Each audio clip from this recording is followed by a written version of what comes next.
like to wait to see how things turn out. If you apply some pressure, I like to wait and see how things turn out. Hello and welcome to Britpop Banter. My name is Kevin. I'm Lesley. This is season 2, what happened after Britpop, and this is Lesley's pick. Twitter and Facebook, we're at Britpop Banter, and email britpopbanter@gmail.com. All views expressed in this podcast are 100% our own, and while we poke fun at some bands and artists, we appreciate the talent and sacrifice to create these albums. This week, Turin breaks The Optimist. How you feeling? Optimistic. Hey, not bad. Yeah. Last episode was actually Mercury Machine, which seems like ages ago we did that interview with the boys. Yes. And tell us the story, because Amazing. Oh my God, Amazing. small world. So basically, we've been talking about Mercury Machine for some time, Ages. and we've been in touch with them, and then for a while, and then we interview them. We put up the episode. So Tim from the band sends the episode to a friend of his who lives in Australia. Yeah. Who lives in Sydney. Yeah.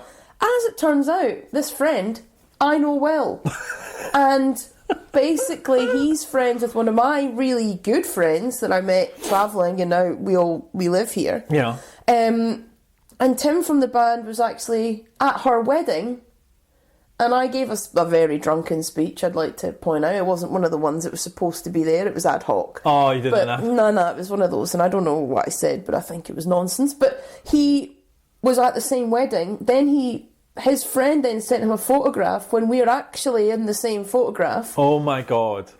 So we've actually been to a wedding together. We know the same people, and I reckon at that time we probably would have been at least in a pub having a drink together and just not realised. That's insane. And so the world is so small, and I text my mate and she's like, oh yeah, I remember, yeah, he moved back to the UK, he's really good friends with Andrew and blah blah blah. Yeah. And I was like you can't even make that up.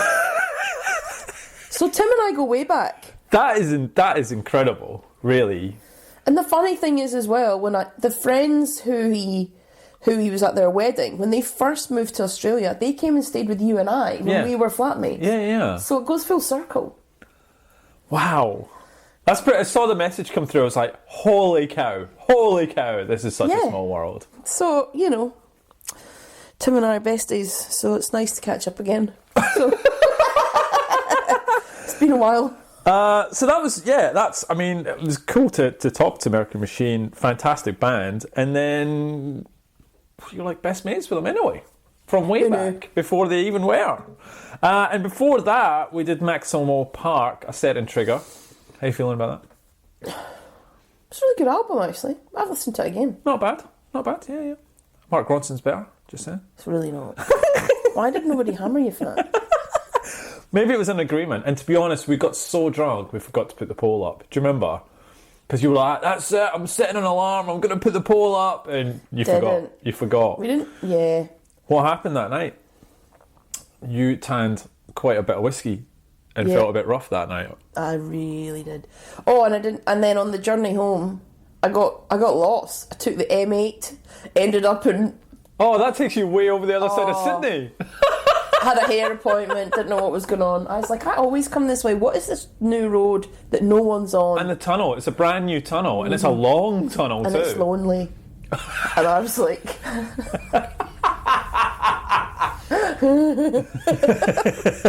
It was horrible. You were a mess. Yeah, it was not nice. Because we went to the pub, had a good dinner at the pub. I don't know why, because we didn't drink a lot at the pub.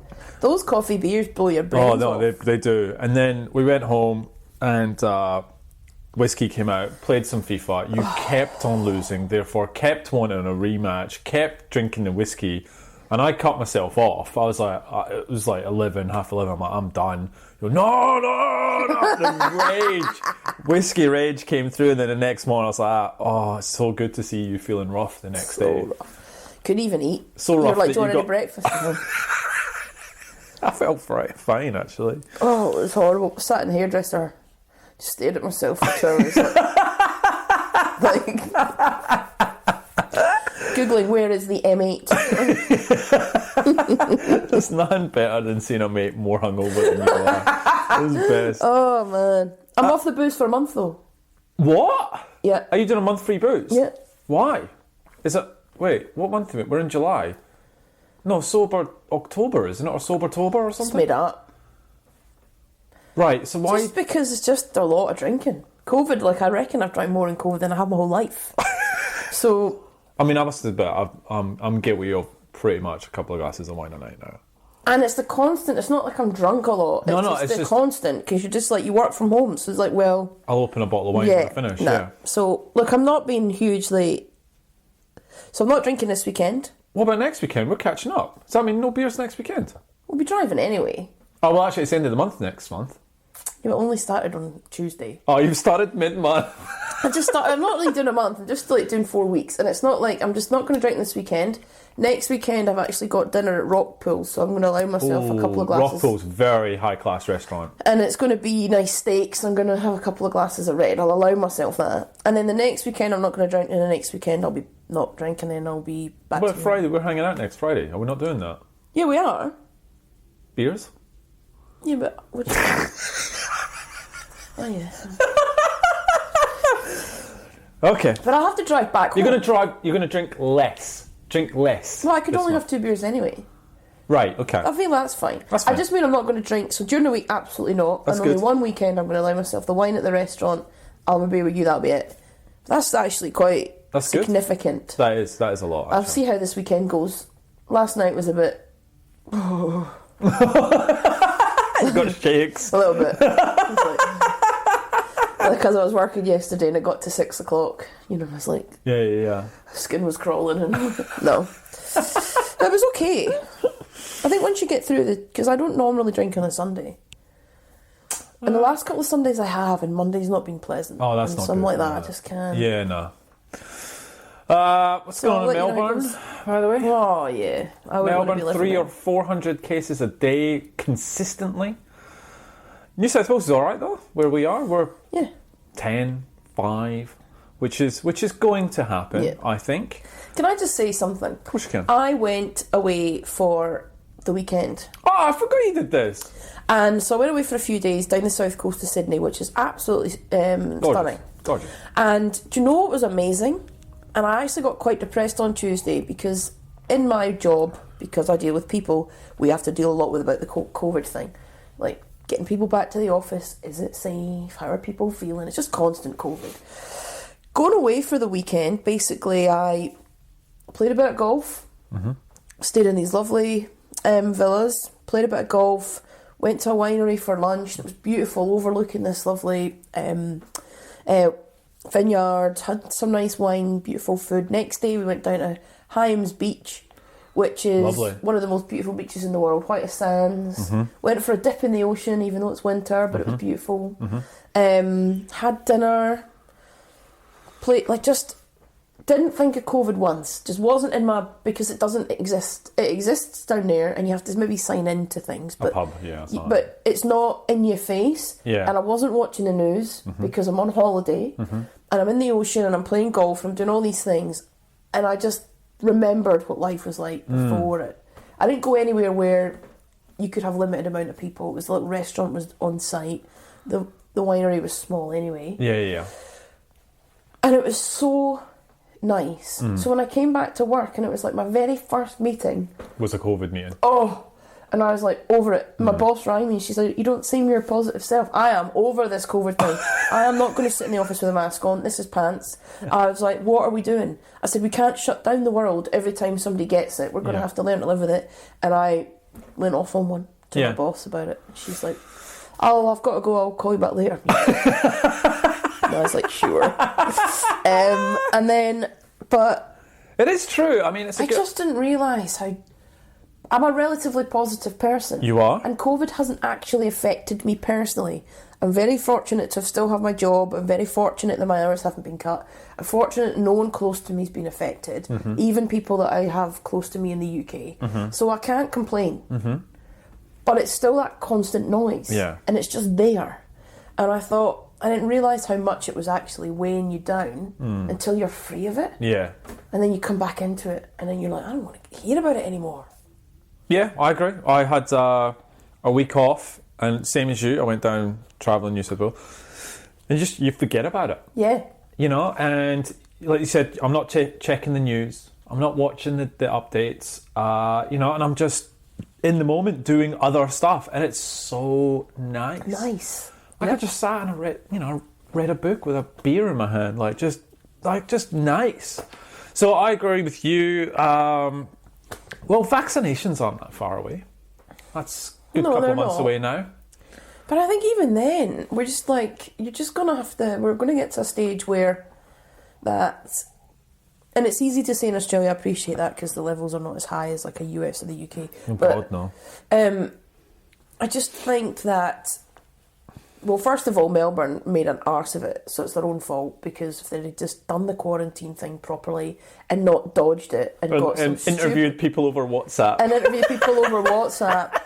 And then got old mate who, you know, got lucky 5 times driving and like, it's nonsense. Had they have done that, they wouldn't be in that position. No. So it's kind of, what annoys me about the Melbourne one is that it's self-inflicted. Yeah, COVID was there, but we were handling it okay. Yeah. Had you just followed what everybody else was doing, we would have been fine. But then the impact that it's having... I feel bad for people in Melbourne, back into lockdown horrible. again for 6 weeks. I was talking to some people in Melbourne that I work with, and they're like... That's crap. I'm like telling them about my weekend. And I was like, yeah, I'll send you pictures. This is what the outside world looks like. The people I've spoken to are like, it's the glimmer of what they were just starting to get out, and they've had it snatched away, and they're going back into lockdown. Horrible. I don't know what I would do. But they have said that lockdown is easier because they got through it the first time. So they know that they can do it. You know what I mean? So... I'll lose my mind.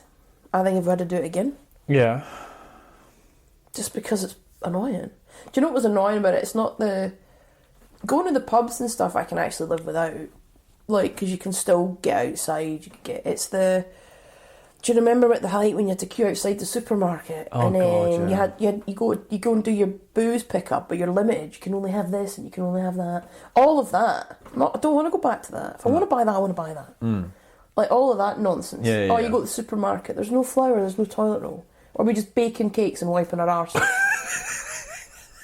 Like, I mean, what does it say about us? There was tons of fruit and veg. Yeah. But you just couldn't buy any flour or wipe your arse. Yeah, It was just annoying. So that would really do my nut. To get back to that. Yeah, like I went to the supermarket yesterday, got everything I wanted. Like normal. Yeah. No, if it continues on, we'll be okay, basically, us in New South Wales. We just can't travel outside of the state. So I know. sort of trips anywhere is gone. I know. My little holiday in November is looking like it might happen either. Well, I thought, weren't you going to Byron for that? That's okay. No, I wasn't. I was going to maybe go to Queensland. Oh, that might be off. Oh, by then it might be better. That's all right. Yeah, okay. Song of the week, should we get into that? Yes, please. Song of the week, Stanleys, Better Life. Kind of ironic. I really like this. It's really upbeat. It is. It's a really nice song. Made me smile. Listen to it again this morning. Oh, good. So Stanleys are a 4-piece guitar band from Wigan.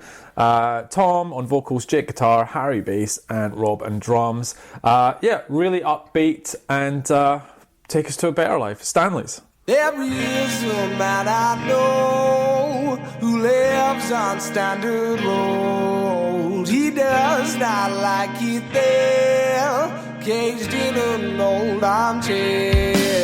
Where did the old dreams die? Dust became the forefront of his life.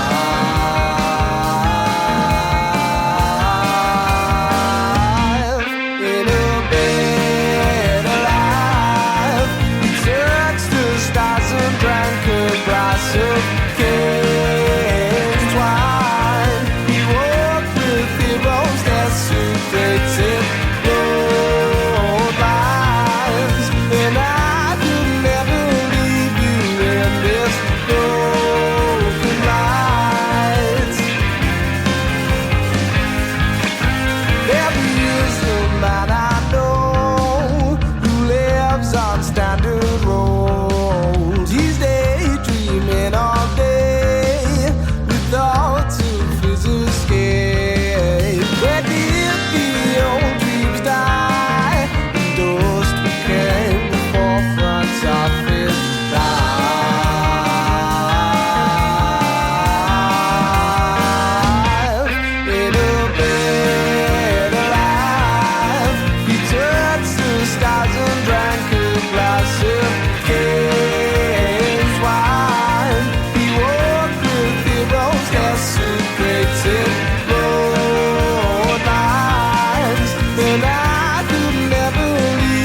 moments of his life.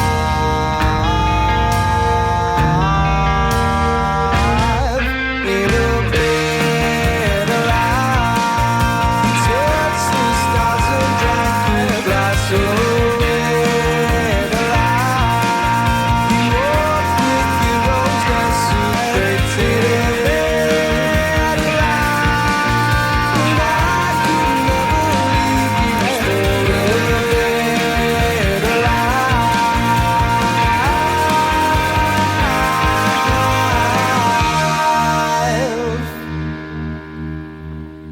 I think this is going to be one of the biggest Les says we've had. Really? I think so. I'm pumped for it. So Les says. Yeah.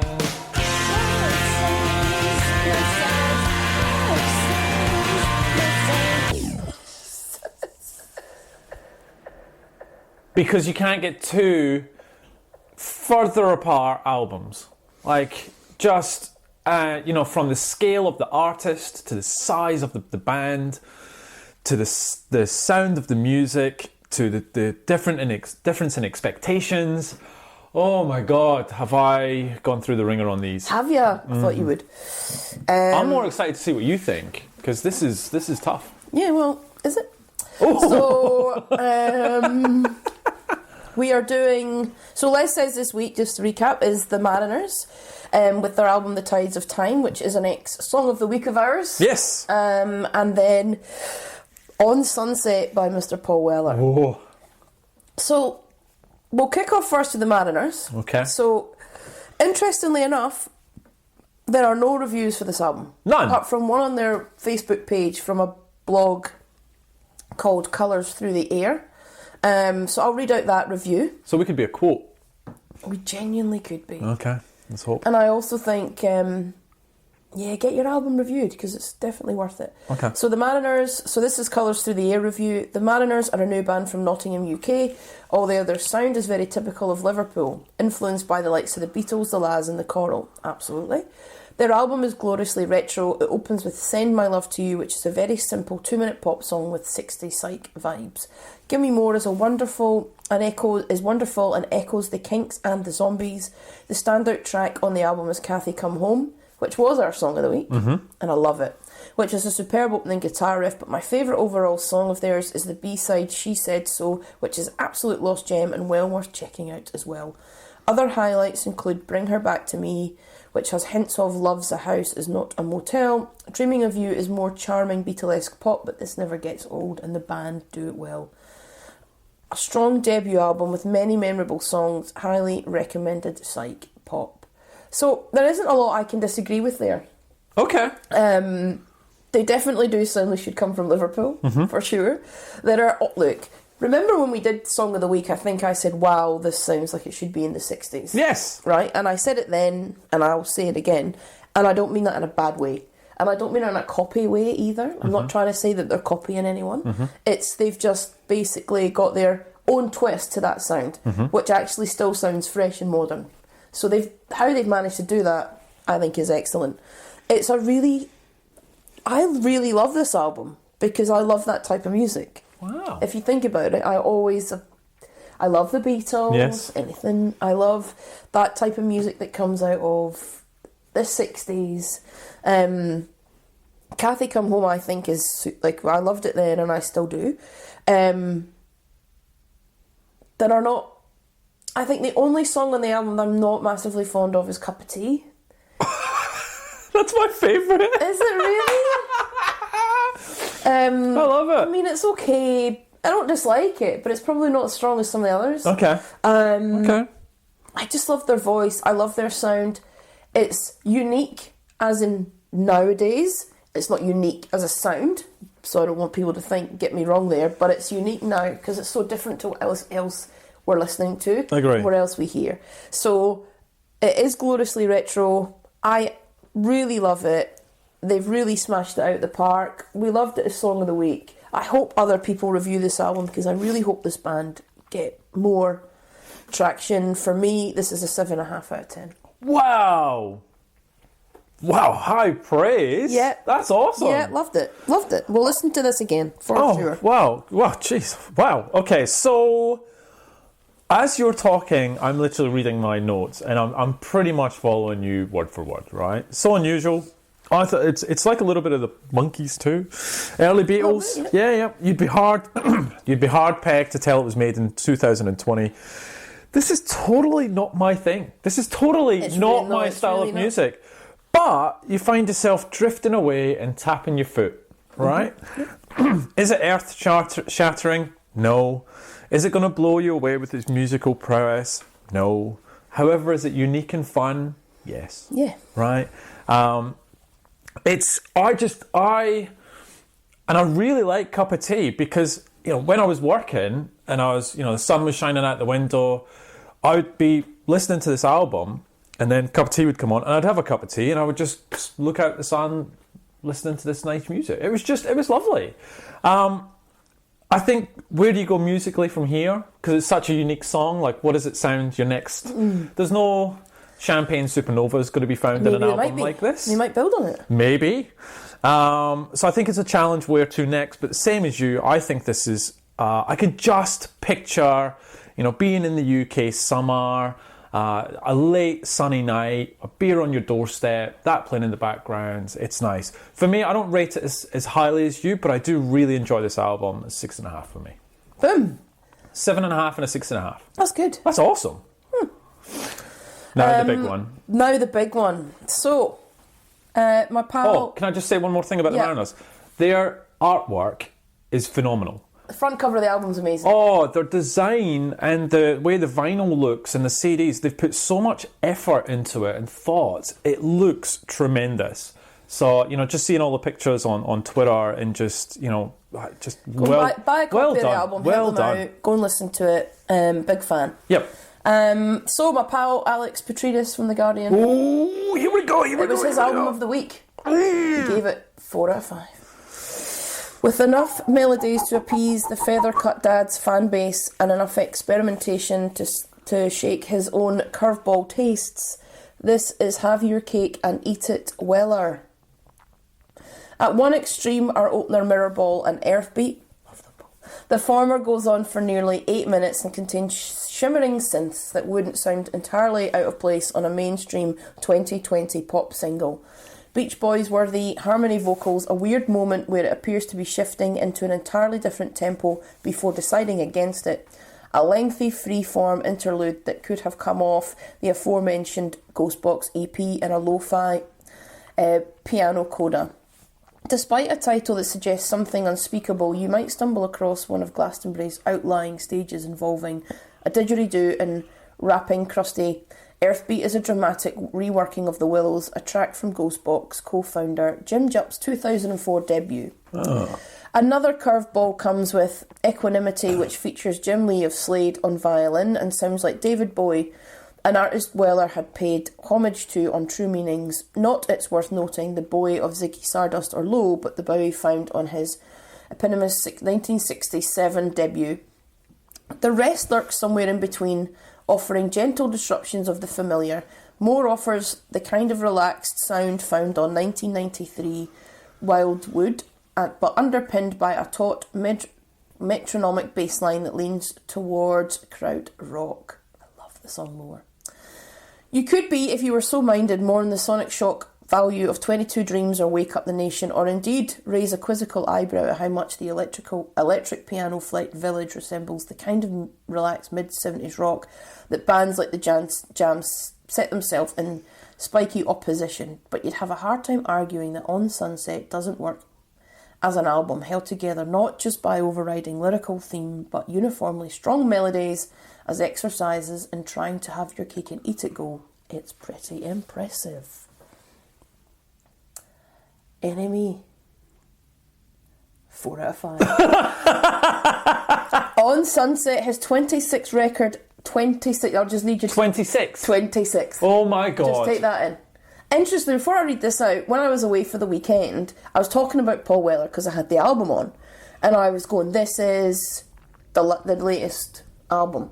And then the conversation got to, so what's Paul Weller done? And I was, well, a ton.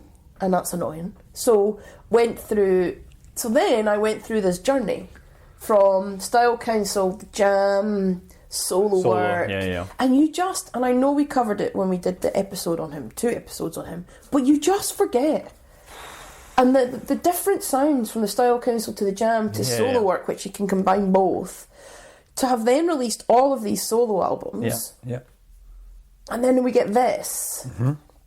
Oofed. Anyway, this warm and experimental release suggests the Modfather's Purple Patch shows no sign of fading. Even the reflective stuff is innovative. Paul Weller's consistency is a thing to be revered. It has been well over a decade since he recorded a bad song. His befuddled and bland version of All Along the Watchtower, let alone a bad record. Yet in recent years there's been a sense that Weller could still be pushing things a little bit further forwards. He recently told NME that his tastes are getting more and more avant-garde, but for the most part his material has long been relying on established rock, soul and folk. Which is why the first moments of his 15th solo record, On Sunset, are so thrilling. The opening track, Mirrorball, is one of the most adventurous things he's ever written.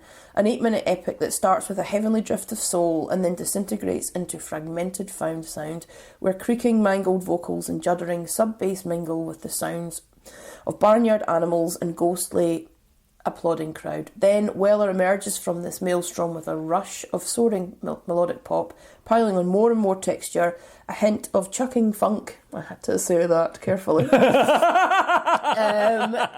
Shimmering electronics, scuzzed out guitar solos, even a G-funk whistle, until the whole track becomes vast and stunning. In short, one hell of a way to start a record. It might not be quite the experimental opus you feel Weller's still holding back, but that feels a churlish complaint when the songs are this well written.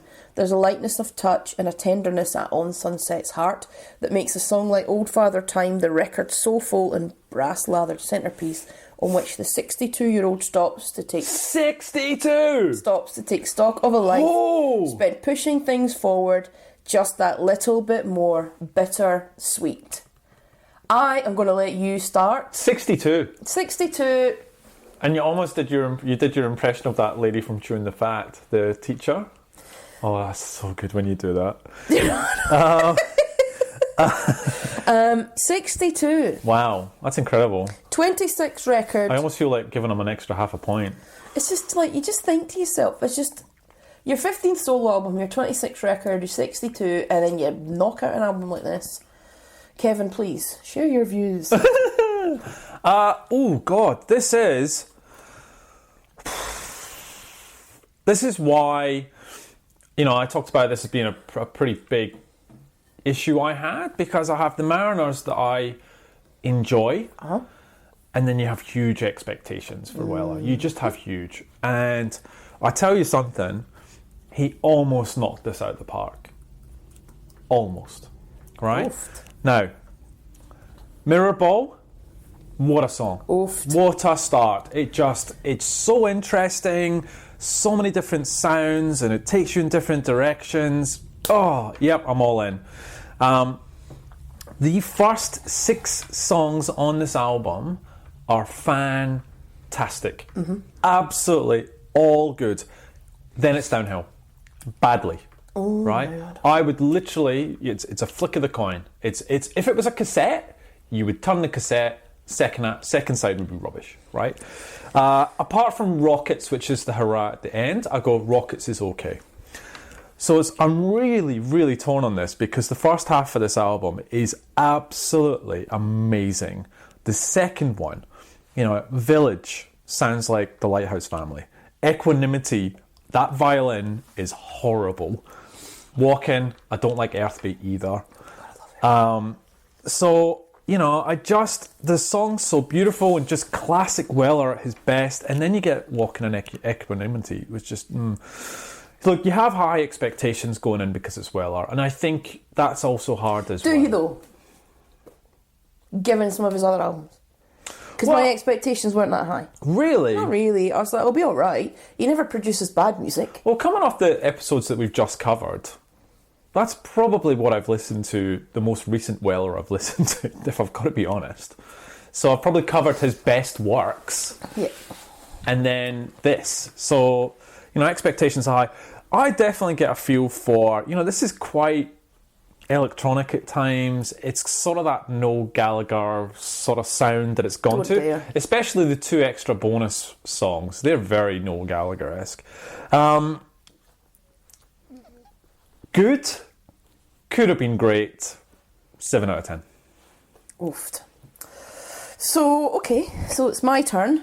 The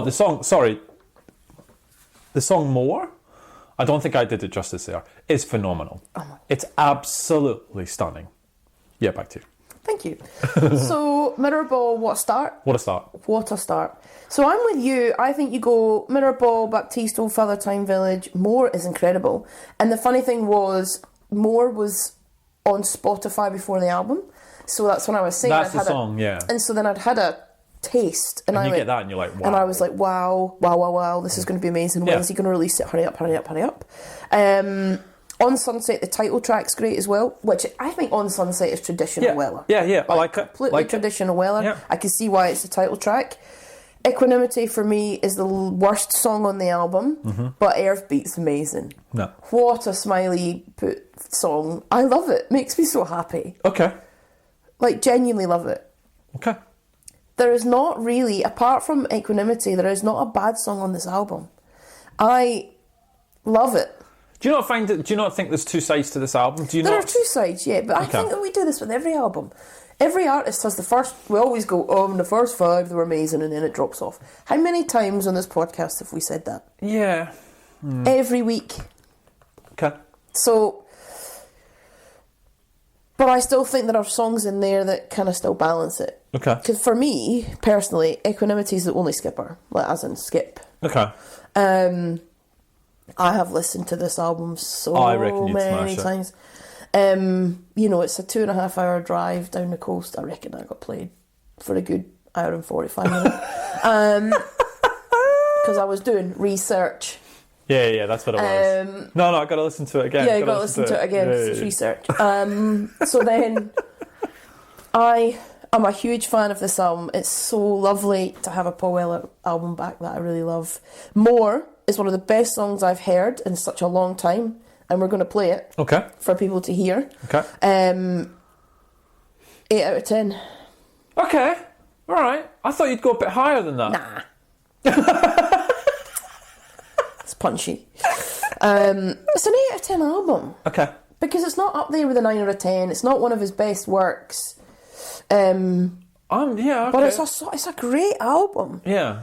And for someone who's just pumping out like to have this your 15th solo album, you can still produce music like this. You can still, which is different, but you got classic Weller in it. You got this different sound. Correct. He uses so many sounds, like even the sounds on More, different noises, different sounds, and they all work so well. He knows a melody. There's no one that knows a melody better than Paul Weller. 62. I can't get over that. And his voice hasn't. Oh no, his voice is still awesome. Yeah. And he's a chain smoker. And he's still probably why. He's such a great voice. So we'll play Paul Weller more? Yes, please. Cool.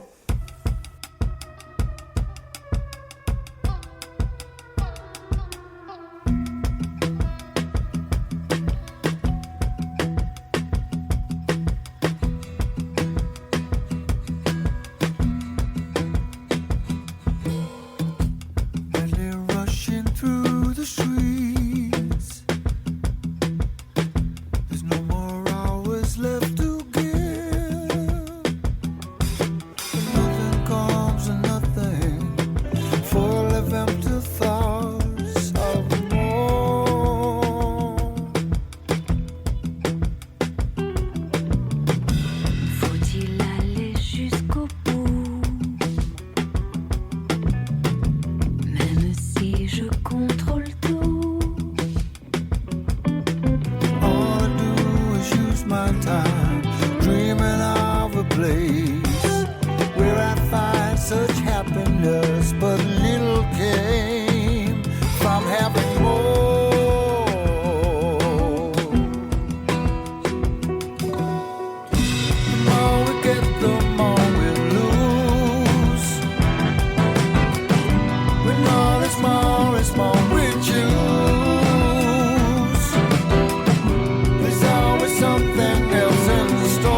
scaling trees, pushing upwards to the sky, picking up what I think's mine.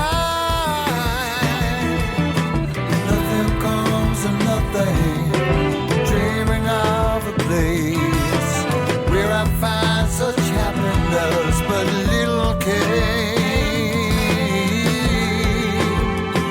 from having more.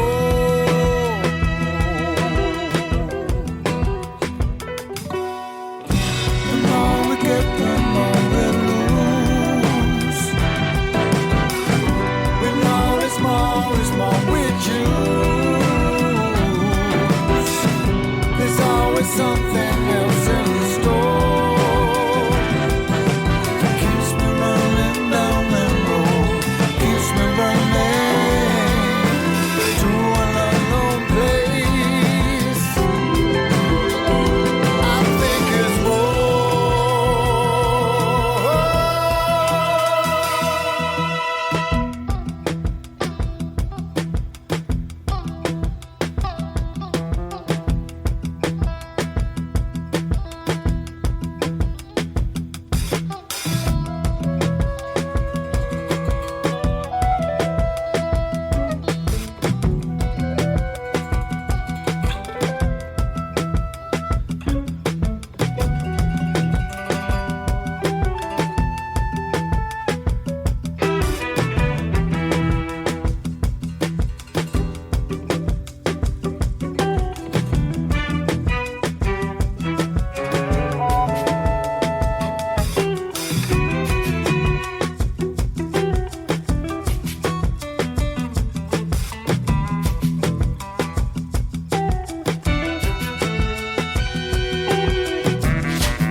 week for homework. I enjoyed both of those albums. Yeah, I did too.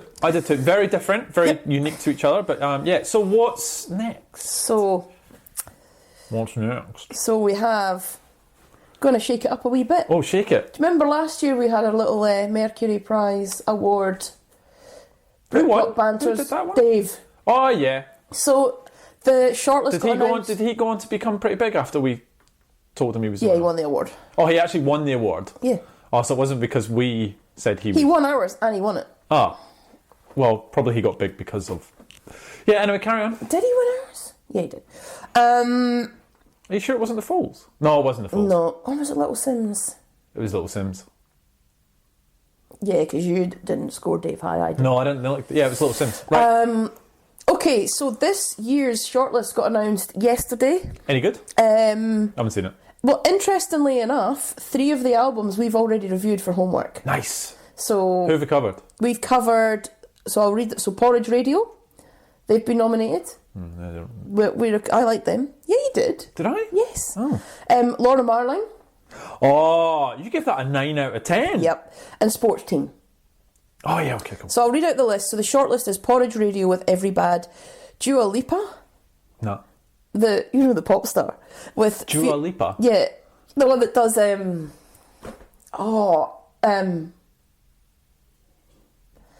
you would know it. I can't sing any of her songs. I'll play it to you later.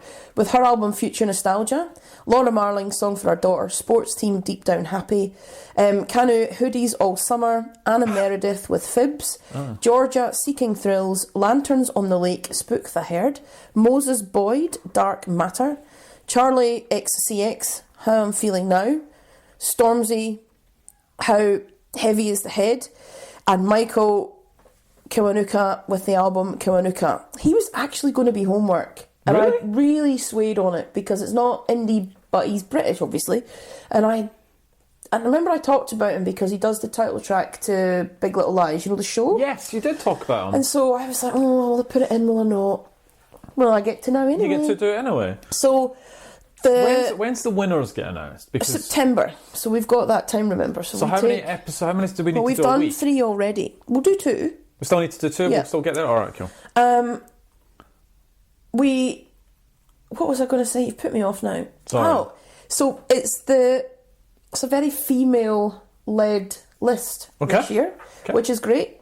And we've obviously covered 3 of the albums. I already know who I'd want to win, but that's fine. So a lot of pop in it though. So there's been a lot of criticism because Charlie XCX, Georgia, and Dua Lipa are pretty poppy. There's a jazz one in there. Yes. And then there's a classical one from a Scottish artist as well. So we've got a real mixed bag. So what are we doing? So the next week we'll kick it off and we're going to do Kanu with Hoodies All Summer and Michael Kiwanuka with his album. Lovely. All right, cool. Yes. I'll need to go back and pull the ratings for the previous Yeah, albums. because they'll stand. Okay, all right, they so we're may not doing still them win. again. Not doing it again. Okay, cool. I mean, I'm quite happy to do Laura Marling again. Well, I don't think you... Well, you were questioning whether... You were going to give her a 10. I really was. And I've listened to it and I regret not giving her a 10. Are you serious? I'm pretty certain it's a 10. Oh, wow. Like, I just can't fault it. I've played it to tons. I had people around for dinner the other day and I played it. And I said, What did I give it, like this a is 6 the or most a amazing 7, album right? I've heard. Because it's flawless. Okay. I mean, the thing is with the 10, it's not a definitely maybe, I get that. But I can't fault it. I don't go, I don't like that song, or it's crap, or, I'd skip that. The whole album still, for me, is flawless. And the more I listen to it, the more the lyrics stand out in the songwriting. And I just... So look, I know it's not unbiased, but I hope she wins it. But I mean, I don't know yet, because I haven't listened to some of these albums. I mean, some of them might take my breath away.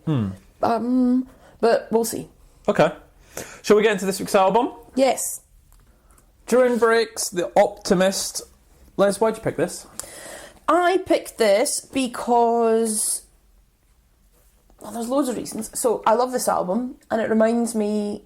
I think when I think of that decade, this is one of the ones that stand out, along with... As in, I listened to them. I don't actually know if it was a big album. I'm not actually sure if it was hugely popular. But a friend of mine at uni introduced me to the album, and it was just such a studenty type album, I felt. Yeah. And fit with that time of my life, and I just loved it. Probably the same feelings for that as I did for Love Is Here by Star Sailor. Same sort of time, same era. And I just think it's just beautiful acoustic music. I mean, it's a low-key album. There's no bangers, there's no... Well, there's one maybe, but there's no heavy hitters. It's not an in-your-face album. It's going to appeal to some, it's not going to others, and I understand. But I think for the albums that came out in that decade, for me personally, this one will always stand up and always be there for me. Okay. All right, so let me tell you how big the album was. So it came out the 5th of March 2001. This is their debut album. What followed it was Ethasong in March 2003. The label was Source, and it was recorded at Conch Studios in London. They produced the album themselves, which is pretty cool. So 12 tracks, 51 minutes. There is a secret track. Don't know why it's there. Number 27 it got to. Yeah, right. And how long was it in the charts, Les? 31 weeks. 24. Oh, I was going to say 25. So what was the charts like in 2001? Number 10, Eminem, the Marshall Mathers LP, which you had. Yeah, I did have. Oh, God, just can't see that. Number 9, you did have this as well, Onka's Big Mocha. I didn't have this. I'm sure. I only had the Achilles heel single, so how about you take that? You admitted that you had a top loader single. I love Achilles heel, I'll stand by It's that. a great song. Born to Do It by Craig David, did you have that? I really did not. I did not. Don't look at me like a witch. These charts are sounding very old. And then you get Reptile by Eric Clapton. We have never spoken about Eric Clapton. We really haven't, have we? I don't think I've ever... I mean, he's very, very talented. Yeah. Anyway, whatever. U2, All That You Can Leave Behind. I had that. Wasn't that the one that they pushed to everyone on their No. Apple? No. There wasn't even iPhones then. 2001. Nah. Oh. So you had a U2 album. I've got loads of them. I only bought Pop, I think. This is the one that's got Cool. No, it's not. Not That Kind by Anastasia. Didn't have that. White Ladder by David Gray is Did still have in that. the charts. So sad news. He's coming to Australia. I bought tickets to see him play I remember. this. Yeah. But I won't be. So then he's rescheduled the date, and I will hopefully be on holiday. So I've asked Ticketek for a refund. I've yet to hear. Yeah, what do they do in that instance? Well, they said if you can't make the date, let us know. Okay. And I have let them know. Okay. Parachutes by Coldplay. Had that. Songbird by Eva Cassidy. Had that. Oh, we've spoken about that album. Have you ever listened to that? Yes, you made me listen to it. She's a lovely voice. And Dido, No Angel. So in 2001, there's a lot of late 90s albums that's still in the charts. Singles, though, get ready for these bad boys. Number 10. Oh, number 10, Shit On You by D12. Didn't have that. No? Didn't even know it. It's a classic. Is it? How does that even get... Nobody Wants to Be Lonely by Ricky Martin and Aguilera. Oh. Miss Jackson by Outkast. Oh, what a great song. Always Come Back to Your Love by Samantha Mumba. Oh, no. I'm like a bird. Nelly Furtado. I had that album. Teenage Dirtbag by Wheatus. Oh, God! Oh, God! It's one of the worst songs ever written. I hate it so much. Like, so much. Ugh. What's wrong with it? I hate it. Number 4, Clint Eastwood by the Gorillaz. Number 3, Whole Again by Atomic Kitten. Oh. It Wasn't Me by Shaggy. Oh. And number 1, Uptown Girl by Westlife. That's an outrage. Outrage? It's a crap song in the first place. And it's even worse by those clowns. You really hate them, don't you? Westlife? Mm-hmm. Absolutely. You were more of a Westlife fan, weren't you? No, Westlife, I hate Westlife. Boyzone, all of them. I fucking hate boy bands. All boy bands? Not Take That, early Take That. Right, should we talk about Turin Breaks then? Yes, please. All right. It's better than Westlife. So I got a lot of information from a website called turinbreaks.nl. So it's Stefan from the Netherlands. Wow. I've seen a lot of fan websites, right? Yep. This guy, Stefan, it's probably better than Turin Breaks' actual website. Yeah, It right. is just, he just loves the band. He's pulled them apart, wrote about everything, keeps up to date. And so if you like Turin Breaks, go to his website. So I stole a lot from it. So thank you, Stefan. It was really helpful. So Ollie Knights and Gail and I have been so nervous about saying his surname. Can you say it? Yeah. Parajanian. Yes. Paragenium. Yeah, okay, let's go with that. I actually looked for interviews where the presenter was actually like welcoming them, and I was like, I'll find it, and they'll say like, here's Ollie Knight, and none of them said it. No presenters ever said his surname, and I was like, you bastard. So they've been best mates since childhood. They met playing football at the age of 8 in their neighbourhood of Balham in London. Like us. Just like us. 10, playing football. You were snapping bam. They grew up listening to their parents' records collections, artists such as Leonard Cohen, Suzanne Vega, Joni Mitchell and Bob Dylan. Ollie preferred listening to Joni Mitchell. I spent years listening to Joni and Leonard Cohen from a very early age. I wasn't always sure what they were saying, but they still made me feel extremely emotional. That's heavy music for a kid, right? It really is. It's really deep music for a kid. I knew these people were confessing fears and ideas in a beautiful way. They were painting pictures with words. I'm attempting something similar, I guess. Musically, what me and Gail do is quite organic. It has something to do with our relationship. It's an instinctive thing. Now, it's probably not now to talk about it, but their writing is amazing. Yeah. And what I really find is that you think they're singing about something beautiful, and actually they're not. So a lot of it, you're like, this is such a beautiful song. And then when I look into the lyrics, I'm like, ooh, that's quite harsh and dark. Yep. So we'll get into that a little bit later on. So Ollie, we went on a school trip and everyone had to do a play. We cut out 2 cardboard guitars and drew strings on them and sang Johnny Be Good. We either wanted to be rock stars or ninjas, and apparently they discovered that the instructor at their ninjutsu lessons in South London was a fake and had been teaching them made-up moves. Amazing. I love the fact that you can get lessons in how to be a ninja. What could possibly... Like the turtles. Back to the turtles again, eh? So when they were 10, at primary school, Gail coerced Ollie into auditioning for the cathedral choir because, quote, you get to sing in front of the Queen. They both made it into the choir, and this is where they actually learned to sing properly. Were you ever in the choir, Lesley? Was I ever in the choir? Was I? Part of me thinks yes. I don't think so. Were you? I was in some choir. I remember singing something. You were singing the Teenage Mutant Ninja Turtles theme song on your Casio keyboard. Maybe it was that. So 3 times a week for several years, including all day on Sundays. The result was that they did get to sing for the Queen. That happened at the memorial service for the Marchioness disaster. Marchioness disaster. What was that? Do you remember that? The story goes that Ollie and Gail were forced to leave the choir, but according to Ollie himself, that isn't true. We didn't actually get chucked out as such, says Ollie. All these old fellas used to sit at the back, and one day one of them actually pulled my hair. So I just lost it. After a week after that, it said, listen guys, you've been here for 5 years. Well done. Here's £5. Wow. But it was about then we discovered beer, and all our mates were out playing football and skateboarding and sleeping.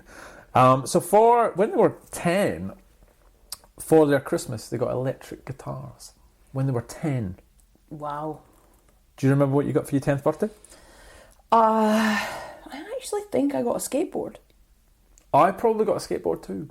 I remember what it looks like. It was a horrendous, you know, the old school one with the padding all the way around the underneath. I had a really cool one, I don't remember, and it was like on the bottom of it, it was like kind of graffiti, and it was like a kind of like alien type thing. Oh, cool. And I was like really surprised why I got it, but then I recognised it because it was actually my mum and dad's friend's daughter's, and I went, that's the same as... Oh! And then she was like, mm-hmm. And I was like, okay. Then you get older and you go, I see what you did there. Can't believe you got me the same one. That's not... Cool. Brilliant. Brilliant. So then they went in different directions. Ollie enrolled at film school while Gail left for Canada, and he was playing in another band which had gone to Toronto to try and get signed. It was when Ollie was working on a film score for his student film project that the two started making music together. Ollie asked Gail to put some guitar down for some demos on a digital 4-track originally intended for mixing film soundtracks, and he was easily persuaded to return. From one of these sessions came the origins of their first ever release, the Door EP. Did you first hear about them on this album, or because Yes. it had quite a following before it ever came out? No, this was my introduction to them for sure. I didn't know anything about them before. Heaps of EPs. Yeah, no, I didn't. So Ollie graduated from film school, and on the nights when they were free, the two of them had been getting together in their bedrooms and playing, singing, jamming, improvising. But now, with more time on their hands, these soirees, fancy, became long, drunken, howling at the moon sessions, says Ollie. This artist lived in the house at the other end of my garden, and we really used to piss him off, singing out of the window. Every Friday and Saturday night, we used to get drunk and sing weird songs about whiskey. That was like you on Saturday night, wasn't it? Yeah. After graduating, I felt a little bit lost, and I began writing songs in a guitar. These songs felt very close to my filmic ideas. As they had developed, they seemed more successful in communicating these films than film had, perhaps because they were more immediate and less intellectual. So they went to New York, and they continued developing the atmospheric music from the film score by combining the two forms. I guess it was around this moment that Turin Breaks was born. We had no name. Although we had no name, Gail was developing a really cool mixture of slide, rhythm and lead guitar which slipped into these songs perfectly. It gave them a very distinct atmosphere. Where do you think the name Turin Breaks come from? Don't know. The city? A lot of people thought that, actually. I was like, what? Yeah, yes, but no. So they tried a whole bunch of names and eventually Turin Breaks stuck. Also thrown around was Melancholy Crack. Tired Fly? It doesn't mean absolutely anything. So they didn't choose the name because Turin was their favourite city. They hadn't even been to Turin. Or they have, they like brakes on a car or anything like that. They just... Because it's spelt that way. Yeah. It's not spelled like breaks, as in it's broken or... Correct. Can I break it? So yeah, they stuck with Turin Breaks because they thought it sounded good. They did a gig under an alias called Slightly Fat in 2005. I think that's a pretty good name for a band. Gail, we thought up many terrible names, but this one stuck. We liked its openness. It felt like we could move anywhere under this name. Back to The Door. So The Door by Turin Breaks was released on August 99 on Anvil Records with only 1,000 copies printed. We didn't think it would do what it did. We hoped we could stick around with Anvil and maybe get a little album out. But after we started doing gigs officially and suddenly there were reviews appearing and stuff, it was a gig at the 12 Bar where they really started to feel the sea of change. We went to see another band and suddenly over the speaker system The Door started playing. And it was really weird because we hadn't really thought about it at all. Then they said, this band are called Turin Breaks and they're playing here in 3 weeks' time. And we were like, what? And sure was, there was a flyer there. It's pretty cool. After that, they started playing regularly at the Heavenly Social and everything went crazy. Record labels such as Mowax, Skint. Skint would be an interesting pick for them. Skint. Because Skint in the late 90s was all about electronic, big beat. Very, very different. The French label Source, that's who the band actually signed to. So they released The State of Things on the 31st of July 2000, 2 weeks before their debut appearance at Leeds and Reading festivals. It was at these gigs that Ollie and Gail became a fully integrated band for the first time. Up until it had just been the two of them and a couple of guitars. By the end of the summer, Turin Breaks returned to the studio buoyed with the gradual rise of recognition, and in that September would record some music to be put on the third EP to be released that year. The Fight or Flight EP, another EP. So then they re-released The Door again. It didn't get into the charts. It got to number 67 in 2001. But they started to get lots of airplay and lots of good reviews. And then they released The Optimist. This is from the writer of the website that I've been pillaging from, right? This is what he thinks about The Optimist. So The Optimist LP is an album full of expression, self-observation, emotion, and so many thoughts, and it's something you can come back to time and time again, and still you find that it has magic. The wonder of being able to make you feel uplifted. Whether you're chilling out on a hot day or need something for those cold winter nights, this is an album for all seasons. Many CDs you tire of and end up at the back of the shelf, but this one has defied the laws of lastability, never failing to draw your attention to the magnitude of all these crushing, soothing, soaring vocal chords, not least forgetting the absolute dexterous beauty and precision of the guitar work. If this isn't perfection, then it isn't bloody far off. How do you feel about that? I agree with a lot of that. Okay. I absolutely do. I do. It's just a beautiful album. Okay. What do you think Pitchfork thought about it? Oh no. Well, they can go one of two ways, can't they? They can. I actually think that they wouldn't have minded this album. I think what they would have probably said is something along the lines of, it's probably a little bit like acoustic, a bit bland, but it adds a bit something different than your average. Okay. If I sum it up. 7.7 from Pitchfork. Wow, that's higher than I thought. After a spell of listening to the Optimist LP, I shamefully boarded the plane to Ireland. There on the green grassy runway were two young men playing acoustic guitars. It's weird. Sure enough, it was Turin Brakes. I grabbed one. It was Gail. Shook him and demanded, "Are you trying to con me? I really like your songs, but are you going to bore the pants off my millions of readers?" Gail said, "No, it's the real deal. Sure, we're secretly Irish folkies, but we threw in some drums and the songs will stay good. Enjoy yourself." And then he smiled and I melted. Wow. Yeah, mate. Yeah, it's bizarre, isn't it? That's hectic. So, they got nominated for the Mercury Prize. I'll run through them. So we got Stories from the City, Stories from the Sea, which won by PJ Harvey, which we covered, which was an awesome episode. Yep. Amnesiac by Radiohead. Oh no. Asleep in the Back by Elbow. Felt Mountain by Goldfrapp. Wow. Gorillas by Gorillaz. Apparently the Gorillaz actually asked to be withdrawn from the contest. So Because they knew they weren't going to win. Maybe. Here Be Monsters by Ed Harcourt. The Optimist, obviously. Rings Around the World by the Super Furries. Rooty by Basement Jaxx. Salt Rain by Shushila Rahman. Simple Things by 07. What a list. Tom McRae by Tom McRae. Wow. So Music was so good at one time. after And this... now we've got Dua Lipa this year. Just want to throw that out there. Oh, And yeah, Charlie you XCX. just played me a bit there. TFG or whatever. Bit rough. So after this, Etha Song, 2003 got to number 4. Didn't like this as much. Still got some really good songs. Yeah, great, yeah, long yeah. distance, a belter of Yeah. a song's beautiful. Didn't like it as much, you say? Liked it, not as much. Okay. Did you know they did a late night DJ Tales mix as well? Yes. Did I you? have it.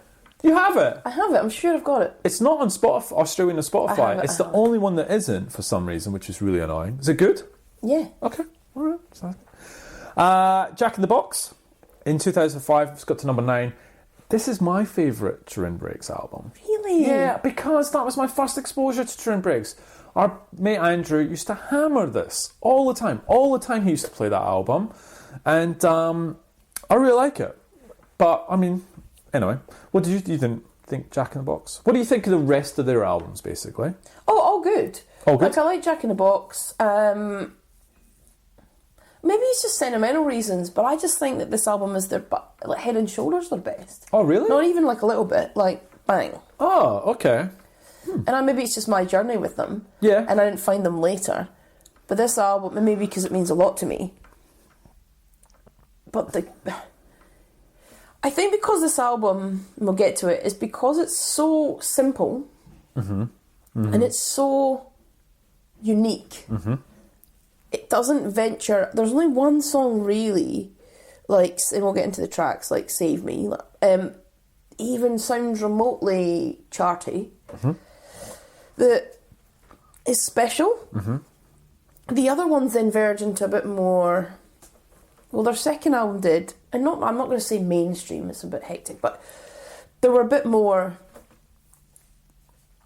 they didn't have the same depth, I thought. There wasn't the same amount of emotion in the songs. They were a bit more accessible and they were fine, and they're good, because they are solid musicians and they are excellent songwriters, so you can't ever sit here and tell me that they're crap or because you can't. But for me, they never reached the same depth of song. and the melodies in the song and the way the album's never captured me the same. Yeah. They don't. Yeah, it's an interesting one because they don't. After Jack in the Box, they just didn't seem to. And maybe it's exposure as well because they didn't do as strongly as they did originally, sort of chart wise, which maybe meant they didn't get played as much. So 2007, Dark on Fire, number 36. In 2008, so the band also write for a lot of artists as well. They wrote for Take That on the album The Circus. Ugh. I like that album.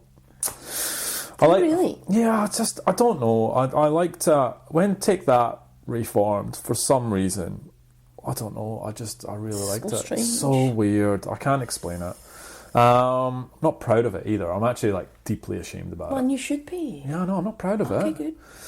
I'm glad you're talking about it though. The first stage is acknowledging there's a problem. Yeah, and you've done that, so that's good. We can take it offline. Yep. 2010, Outburst, 64. 2012, Ollie did a solo album. I'm not sure if you knew that. If not now, when? Unfortunately, we don't have access to it here, but he did it. 2013, We Were Here. 2016, Lost Property. 2018, Invisible Storm. All roughly charting the 30 to 40 mark. So when was the last time you listened to anything recent from Turin? So a couple of years ago, and I'll tell you why. So I was up the road from me is a place it's now called Holy Moly, which is like this indoor golf nonsense. It's amazing though, I like Holy Moly. But I've never been. You've never been? You need to go. I've never been. Practice your putting, mate. I've never been. So, okay, Holy Moly is a pub that has been converted into a Crazy Golf. Is it Crazy Golf? Yeah, Crazy Golf, right? And so there's lots of these weird, wonderful, holes to putt in, and you just get tanked while you play it. It's brilliant. I've never been. Okay. So, go. yeah, we should. Anyway, Holy Moly. Anyway, before that, it was it's a pub, right? It was a pub, but had live music upstairs. And I swear it would hold tops 100 people, I reckon. Yeah. And then I was in the pub at the bottom, because so they had bands that would play upstairs, and that wouldn't really be open unless there were bands playing, but downstairs it was just like a normal pub. And I was down there one day, and there were posters on the wall of all the bands that were coming, and it was always bands that were never really huge, and you'd go, oh yeah. And then I was just standing and I saw it, and it was Turin Breaks, and they were going to be playing there. And it was like $40 a ticket. And I was like, that's insane. So obviously jumped on, a few beers in, got some tickets, happy as it's a 5-minute walk from my house. So before I went to see them, I kind of tried to obviously reintroduce, I knew this album back to front and the next two, but then to try and reintroduce myself to their music. So that was when I actually dug into some of this other stuff. Okay. And they're a great band. And went to see them. I was literally to the band from Was it just here two? to the door. Was it just the two of them, or was it a Full band? band. Okay. And they played. They weren't playing anything in particular. It was just like they're all of their tracks. Got it. So they played a lot from The Optimist. They played a lot from other albums. But it was just so strange because seeing them that close. You expect them to be a big band, big Yes, support. it was like tiny. I reckon you could. It was like. But that would have been better, right? It was amazing. Yeah. Because the time before that, where I saw them live, was at Tea in the Park, and I went to see them myself. I wasn't at Tea in the Park myself, but my mates were like, "What is that?" Like, it was like, that's your... They used to call it... I used to like... They call it suicide music, because it was like deeper than Westlife. So... And they would be like that, you're in your room listening to suicide music. No, I'm listening to music. Actual music. You don't know what that is, but this is music. They're like, Uptown Girl. Yeah, so, and I went, well, Turin Breaks, because it was at the height of this album, and I was like, I've got to see them. Okay. And I went to go and see them live at Tea in the Park myself. I had a couple of beers, and then was standing there and got chatting to the couple of people next to me who also got to sneeze. No, I'm not. Well held. Thank you. Who then I got chatting to them, and it was the same deal. They were from Edinburgh and they loved it. They were a couple and they were lovely, and they gave me some of their drinks. So we stood and had a drink together, which was lovely, and then obviously made it better. because I didn't have any beer on me. Well, I didn't. I was a student. I was poor. So anyway, and then we just got chatting about it, and they really loved them, and they were talking about the whole thing, and so it really made it amazing. And then when they finished, it was just like, maybe see you later on. Yeah, cool. And then you just go off. And I met my friends, and they were like, "How was your suicide music?" And I was like, "It was actually really good." I don't know what they went to see, probably something rubbish, but so that was my 2 experiences of seeing Turin Breaks. So nice. like one on this, and they weren't on a huge stage at Tea in the Park, but there were still loads of people around, and it was really at the height, and I just remember thinking all the different instruments they play was amazing, but then seeing it up close, that'd be amazing. like the talent. So yeah. That's all of those stories, though, and stories I've listened to them as a student, and that all builds into why I still love this album, because it just takes me back. It's like I hear it and I'm instantly there. Yeah, okay. And none of the other real albums really do that for me. Okay. Shall we get into the album then? Yes. All right, so it kicks off with Feeling Oblivion. Beautiful. It's not my usual. It's not a punch in the face. It's not a punch. It's definitely but not. It's a stunning It's a song. smooth like that, caress. Just that noise at the beginning is just amazing. You hear it and you know who it is. Yeah. Well, I think his voice is stunning. Yeah. It's quite unique, and it just I'm a big fan. Lyrics wise, so don't leave me here on my own. If things get real, promise to take me somewhere else. By the time fear takes me over, will we still be rolling and feeling oblivion? Sell You're a Monkey. I think it is about having the perfect summer just inside your head, doing whatever you want and nothing matters. A lot of people think this is about drugs, but I don't. I didn't sort of go straight to that anyway. I've never thought that. No. Naive. So Feeling Oblivion, I think is a lovely start to the album. I actually think it's gorgeous. Play it. Yes, please. Not your pick though. No. Okay. All right. Can burn through the hole in my ears, like a man with glasses catching a sunbeam and burning the skin of a kid. Hyperreal fragments disturbing the stagnance of almighty fear. Well, I'll just go under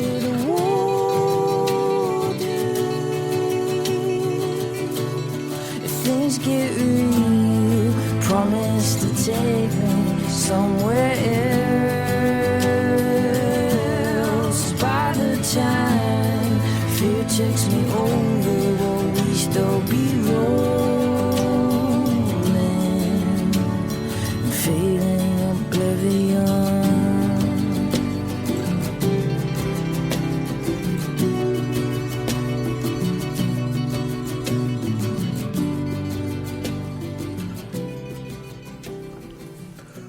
Underdog, brackets, Save Me. This is probably the one that everyone knows. I doubt anyone listening to this podcast hasn't heard this song before. Even if they're not familiar with this album, I reckon they'll have heard this before. Yeah. And I think this is the song that got me into them, because I'm sure they must have obviously released this and it was big, and it got me really into it. It's a beautiful song. It doesn't grow old. No, it doesn't. And when I saw it live both times, you're just like, wow.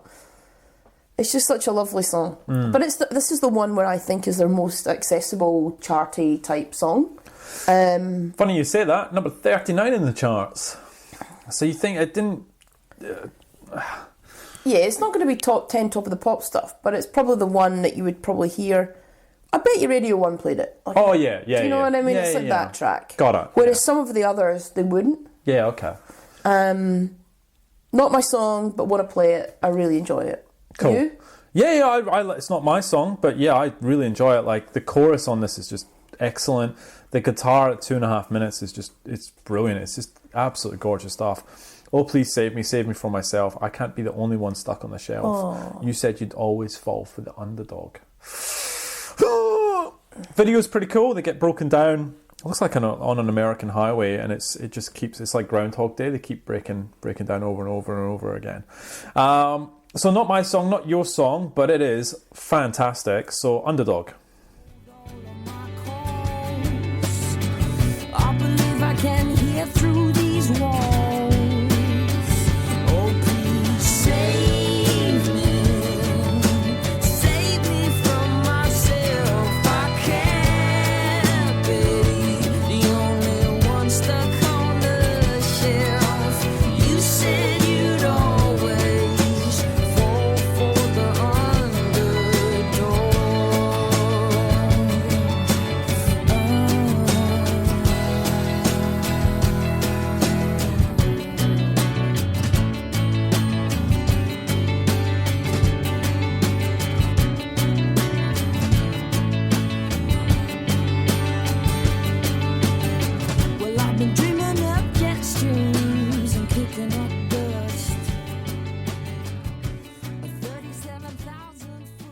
Emergency 72. I really love this song.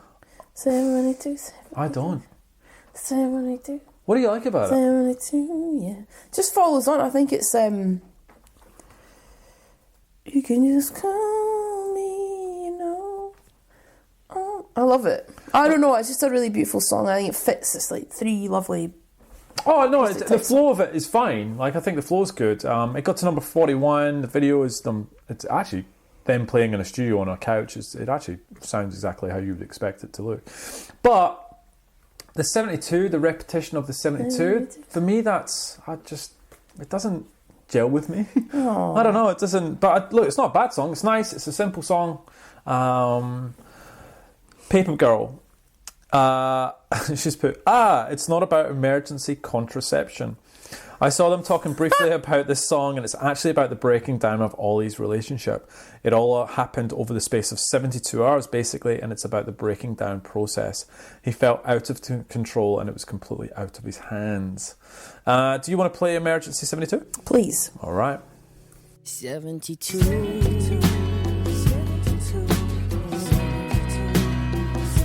72.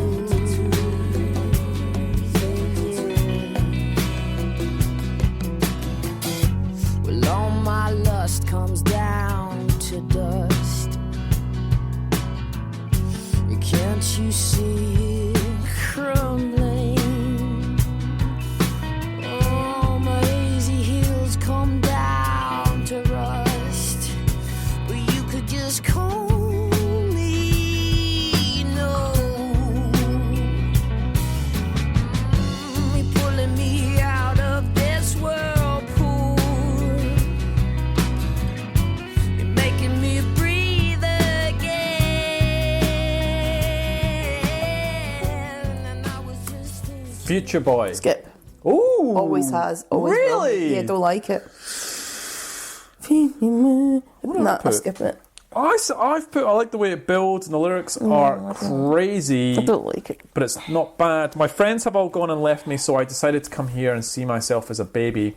But it looks like I'm stuck here this time. Oh shit, I'm going to miss my friends. No, still your future boy. I think the song is about someone who's in touch with a bunch of junkies, but he wouldn't join them, so he left them. He found new friends, but sometimes it all depends on how tall they are against yourself. The main character back in time represents him looking back on his life and deciding when he was happier. So we're not going to play that. No, thank you. Ooh, interesting. Yeah, I really don't like it. I didn't see that coming at all. All right, what's next? The Door. Talk to me about this. The Door is back in the game. Back in the game. I think this is just, the thing is, it's hard to describe these songs or talk about them so much, because the thing is, they're very understated. You can't go, oh, it's a belter, oh, it punched me in the face. I feel this is how can I explain this? This is one of these albums where all of the songs merge into one, and I don't mean that in a bad way. Mm-hmm. I mean, this album is kind of, how do you explain it? Some albums we go, not a really good track, that was a punch in the face, that's a belter of a track. Well, this is more of their quieter tracks. All of the tracks are similar tempo, so they kind of take you on that journey. Future Boy's the only part of the journey where I go, oh, don't want to be on it, and skip. So it's hard for me to call out, because like most times I'd say, oh, it's filler, but it's not filler. It's like the album needs these tracks because they're beautiful, but they're not so different from the others. I'm really not explaining this well or selling it to people, but for me, this album's always been one that I put on and I let play. Sometimes if I'm near something, I would skip Future Boy. Got it. But I don't ever notice sometimes the tracks changing. I just want to be in that album's journey. Yeah, okay. I want to be immersed into the album. Whereas other albums, I'm like that, nah, maybe change it. I can even shuffle it, like whatever. Yeah. But this album, you need to play in that way. And this is one of the tracks that, I don't know, is special to the album, but I don't know. Am I making any sense? I don't know. You were, and then you weren't, and then you were again, and you lost me at the end. Right, so release it. Don't take the first road and get going now. I mean, all of the songs are beautiful. I don't know what you've got this puzzle. I don't know what you get. I think this is a gorgeous. It's an excellent I love it. song. Panic at the quiet time. One of my favourites on the album is this. It's not my song, but it's hard to tell you why. This is my point. It's not like I'm like that. That's their knock out the park song. That's their. I mean, Future Bot is part of that. There's none of the other songs. That's their big track. That's their slow track. You know how every album's got that's their slow track. That's their fun. They don't have that. This album doesn't have that. No. And that's what I'm saying. But each track is beautiful in their own way. For me, the beauty of this track is that chorus bit. I panic at the quiet times, and then it takes you on another. Yeah. I'm good with that. That's yeah. You're really stressed out about that for a while. Yeah, because I was not doing it justice, but I know what I mean. So, number 67 didn't do too well, but the video is fantastic. The video, they are children's entertainers, but they're wearing these really horrible, sort of creepy costumes in front of these weird kids. It's a very, very unusual, dark video, and it just matches the song itself. Really like this. So let's play From the Door. But my soul still feels like it's ice. A panic at the quiet times. Decisions at the door. A panic at the quiet times. Fate leads me to much more.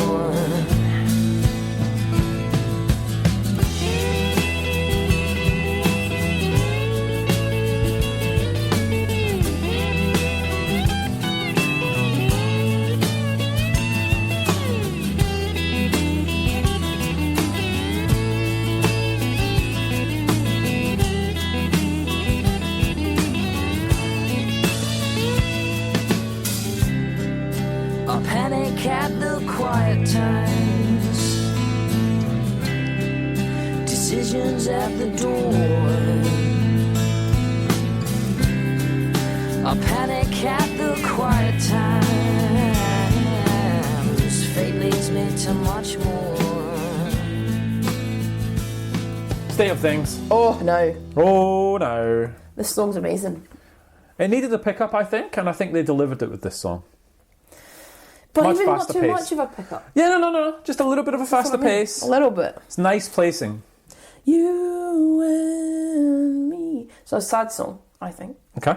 Where we go. And I don't know what other people think, or I've not looked at song meanings or anything for that. But my take on this music of this song is basically, I don't think they're going to make it.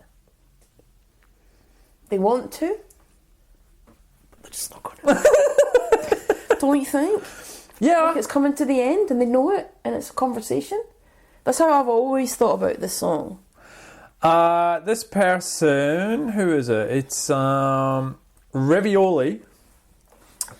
Basically has put, the world keeps turning round despite you and I, quote. I think this line sums up the song. It seems sometimes that things going on in your life are the only important thing to you, but you need to remember that the world continues regardless of what's happening in your life, and that you're such a small part of the world, so it puts our petty problems into perspective. So it's about the bigger picture. I love the sort of pace change here. It feels a little bit Gomez-y. I really enjoyed it. This was going to be my pick, but you stole it. Because it's mine, and it's my album, so pow. So, anything else you want to say before State of Things? Why did you pick this song then? I mean, you've talked pretty highly about the other songs. Why this one? Oh, but I think because you're right, change of pace, but it's just the hook in it, the lyrics, I feel it's just beautiful. Yeah, okay. And maybe that's my take on it, but don't you think it's like the end of something? Well, I think some of their lyrics are quite open to interpretation about... But I can see my fate in your eyes as I'm stitched up by my friends again. They can't just defend the state of things between you and me. Used to be on fire, and now it's like slip off your shackles. I don't know where we're going. Like when you look at all, yeah. And I'm like, whoa. I don't know. That's one of the biggest breakup lines. Is look, I just don't know where we're going. Yeah. Ooh! Or you and me used to be on fire. Have you seen the? Have you seen the? There's a video clip of a couple on a theme park ride, and it's a roller coaster, and the guy, it's going up, and he's so scared. He doesn't want to be on the roller coaster, and he's like, I don't know why you made me do this. She's loving life. He's like, I don't know why. He's starting to cry. He's like, I don't know why you made me do this. This is exactly what you do all the time. I didn't want to do this. I told you I wouldn't do it, and here I am. And then he gets to the top, and he goes down, and he is losing his mind. He goes, that's it. We're done. We're breaking up. At the minute we got off this ride, I'm done. And like the realization on her face as they're going around this roller coaster, and she's like, what? And he goes, that's it. We're done. I'm over it. And then the roller coaster stops, and they both get off at different exits. It's amazing. Oh my God. Wanted to talk to you about actually roller coasters? No. Let's play the state of things.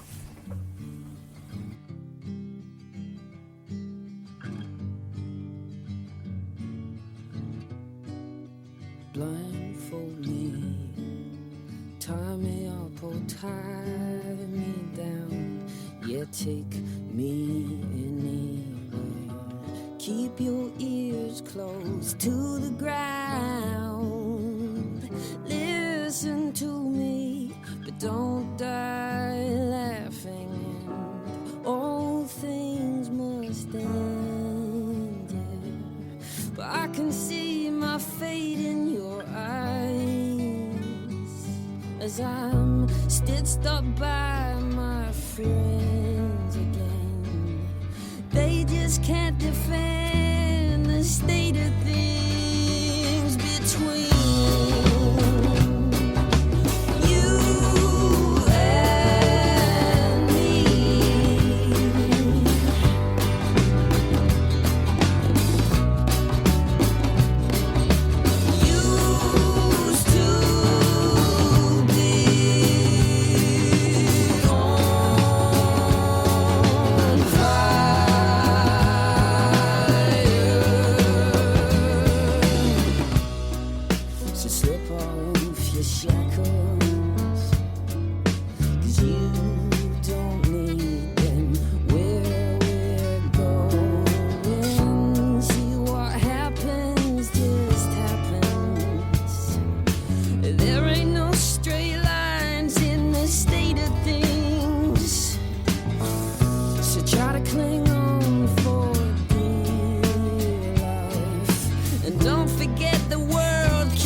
Spotify, right?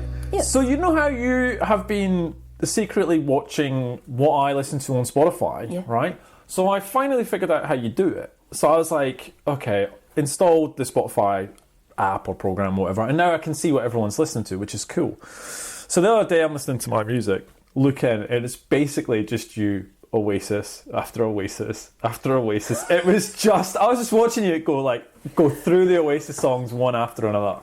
What are you doing? I had master plan on. I really felt like it. No, it's good. It's good. I really felt like it. Have you listened to Moby's new album yet? No. You need to. Okay. You need to. He gets slammed. It's an album that I listened to and I went, oh my god, this is great. All right. It's funny that you watched me on the day that I had my Oasis day. I had no Oasis. I was like, what a shocker. I'm like, let's listen to Oasis. I bet you're looking for something secret. Oh, look at her listening to Taylor Swift. I know, and it's like, oh. She dropped a new album, didn't she, Taylor Swift? Oh, can I just talk about it for a minute? Of course you can. So, this is really funny. And so basically, this is amazing. I'm actually going to get to talk about this and I'm going to make them listen to it. So, at work, I talk about doing the podcast. And you know my boss listens to it because she's texted you a couple of times, joking. But the other two girls who do the same job to me, and we're really good friends, they're always joking because one of my friends really loves, like, Taylor Swift, boy bands, Backstreet Boys. My boss is always like, you and friends should do this musical swap challenge or something. Yeah, or podcast, or you could get her on as a guest. And I was like, absolutely not. And I've been like that. No, I was like, you know how long it's taken to build up some sort of listener base, and then I just go and destroy it because we get a guest appearance from somebody who wants to talk about Backstreet Boys. It's not going to happen.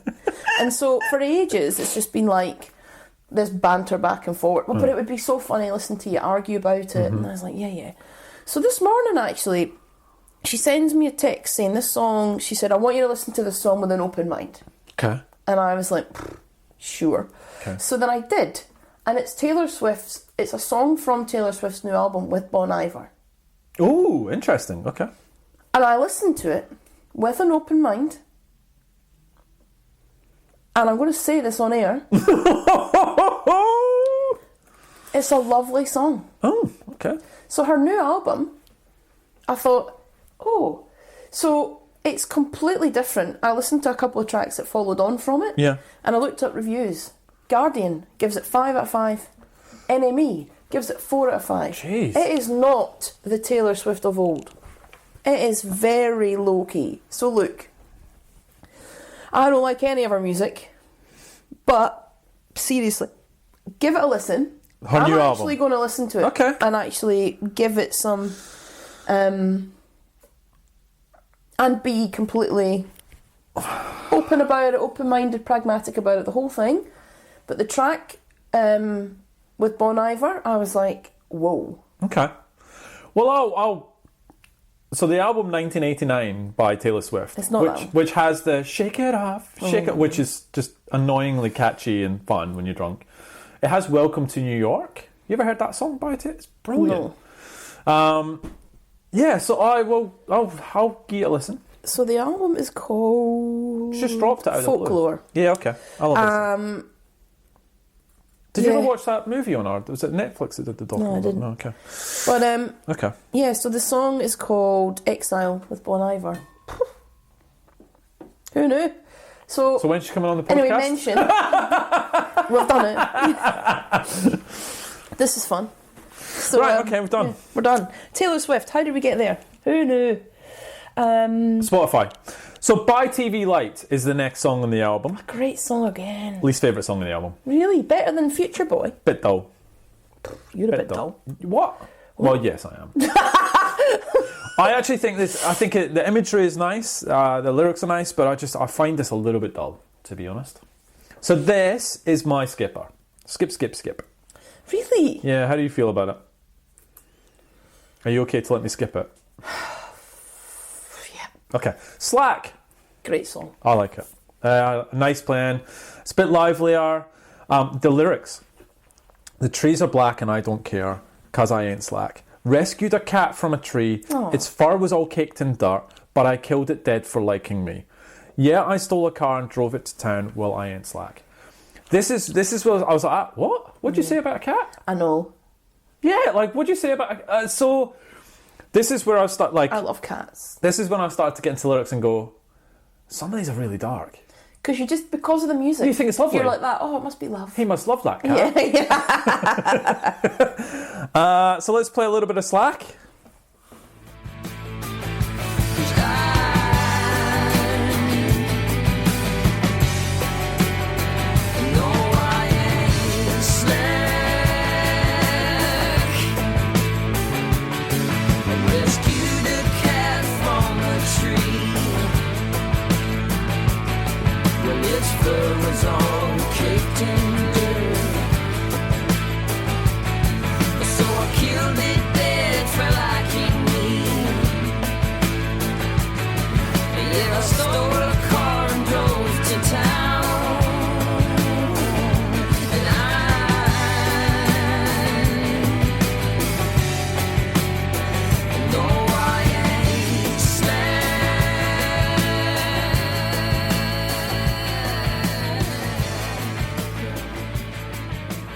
Starship. Great song. No? I've had it down not to play it, but if you like it, it's fine. It's your arm, you can play it. And we've not played 2 songs. We've had 2 Yes, skippers, so we're fine. one. We're fine. Slow one here, sounds lovely. The lyrics, again, take away your room back and your cowboy lies, my refill bottle of the sky, 'cause I'm sick and I'm twisted like a Sunday massacre. Stop me before I die. Again! Yeah, they're not... it's not I Love You, is it? No, it's great writing, but the music just, it's very different. So Starship you like? Yep. All right, Starship.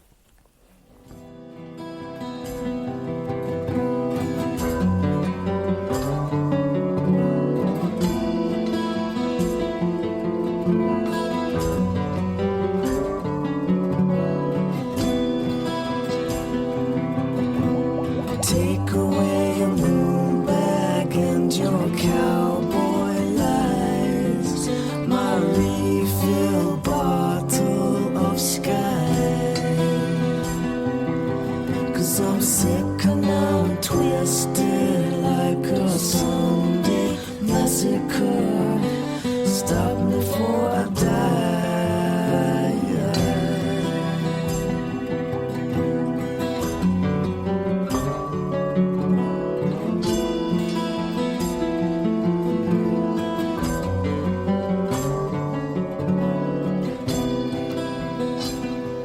I still haven't got to my pick yet. I don't know if you noticed this. The Road. What do you think of The Road? I really like that. I love the chorus. It's Stunning. beautiful. It's absolutely stunning. Light up Shanesville. Nothing? No, that's it. Okay. This song reminds me so much of summer. I was listening to this album in the summer of 2002. The first time I heard this song, the sun was going down and it lit up my room, just as it says in the song. Incredible. I think this is a stunning song. So I'm all in on The Road. It's not my pick though. Times are fine. Yeah, it goes that way.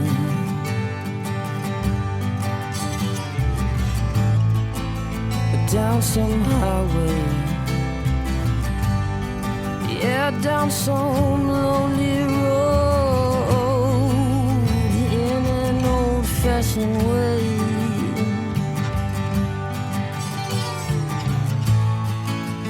In the garden,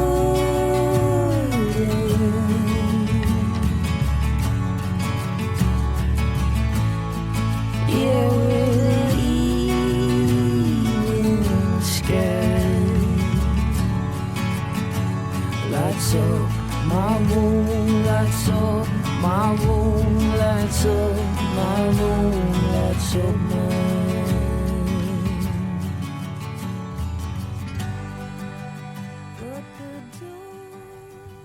Here's my pick. Mind Over Money. Mind over money. Second pick. Lovely. That was going to be my second pick. So my favourites are this one, State of Things. I think Underdog, just because of It's a good song. just because it is what it is.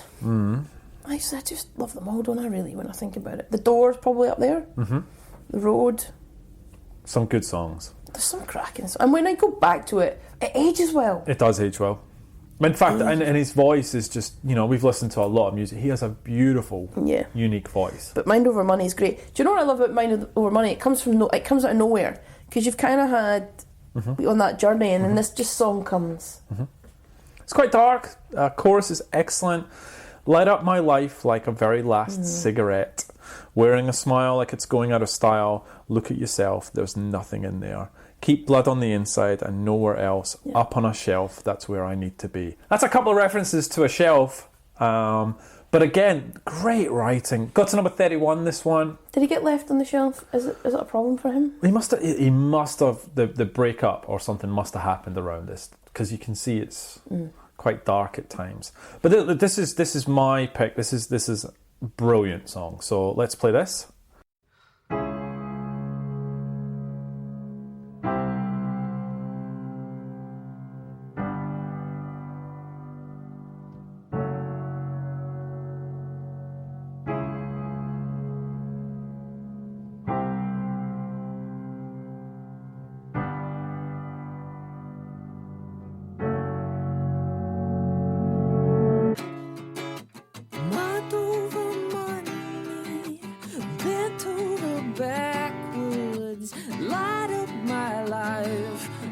a very last cigarette.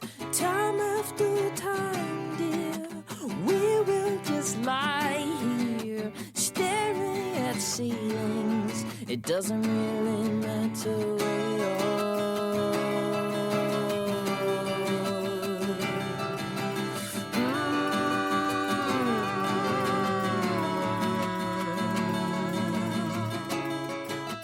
Wearing a smile like it's going out of style. Look at yourself, oh, there's nothing in there. Just put on a gravestone. Can you see yourself sinking, staring at ceilings? It doesn't really matter where you are.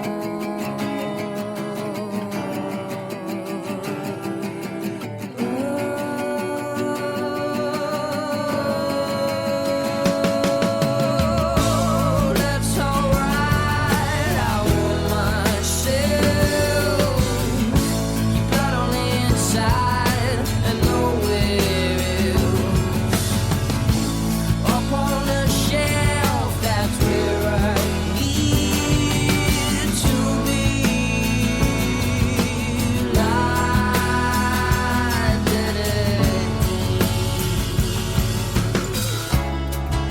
I need to get something.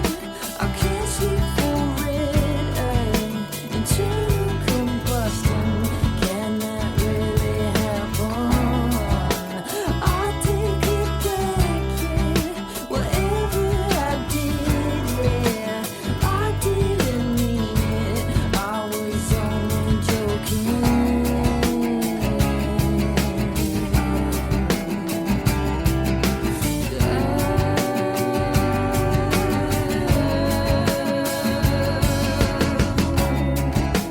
What does this matter in the grand scheming sky? All that I multiply adds up to nothing.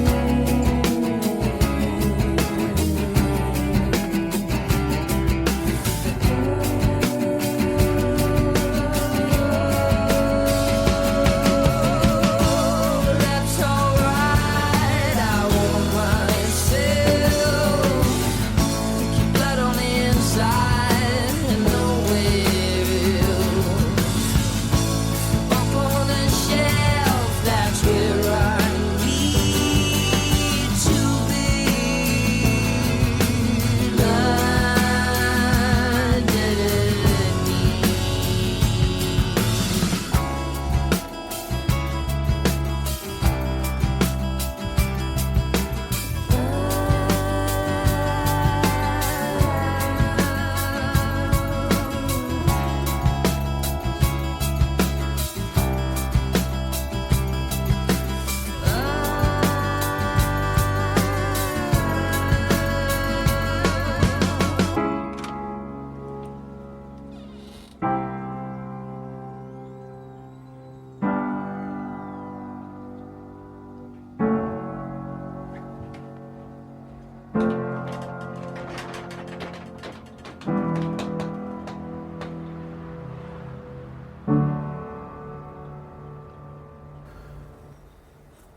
And then you end with The Optimist. Yeah, you do. Talk to me about this. So good song. Wish they didn't end with it. Okay. If they'd have ended with Mind Over Money, I'd have been happy. Female lyrics, female vocalist in this Yeah. as well, which adds, I think it's nice. It's quite But different. it's track placement for me, right? Because the title track's very rarely the last track. Mm-hmm. And I think this song would have actually been a bit better further up the album to give it a bit of a break with the lyrics. I agree with you. And the vocal, because of the difference. And I think you could have ended it with Mind Over Money or The Road. Either of them would have been fine. Because I feel like I lose it. It loses its importance because sometimes the last track in the album, I feel it would have had more of an impact in the middle of the album. Yeah, I probably agree with you. Get rid of your future boy, whack this in. Yes. Happy Les. Cold blood bleeding, still, at least I'm still breathing. Patiently waiting, clinging onto my mobile phone. Is that going to age? It's okay so far. And that would have been like a Nokia. It really would have been. Right. So, cracked skulls with a creepy mind inside. I'm planning the greatest of escapes, you know. So we'll play the Optimist to take us out. This album does have a bit of a secret track, Lesley. 3 days old. Yeah, well. It's nothing special, is it? Nah.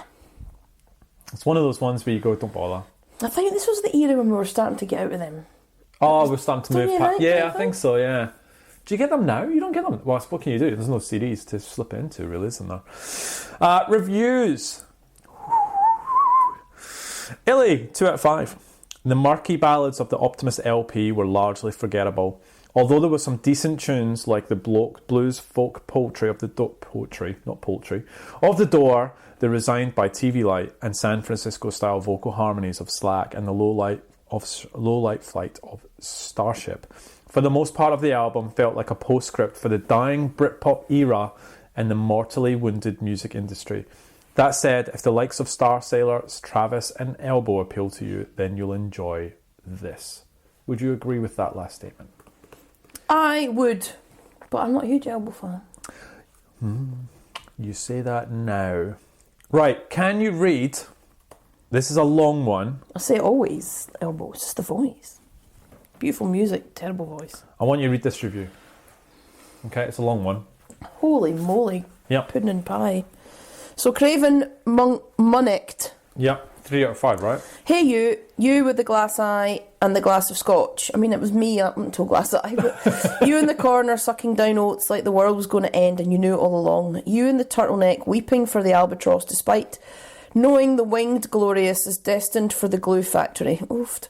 You in the blue jeans, you with the frown thinking that you knew what you were doing when you dated the skinny girl who later slits her wrists but didn't quite die. And you were left feeling guilty. This is an album review.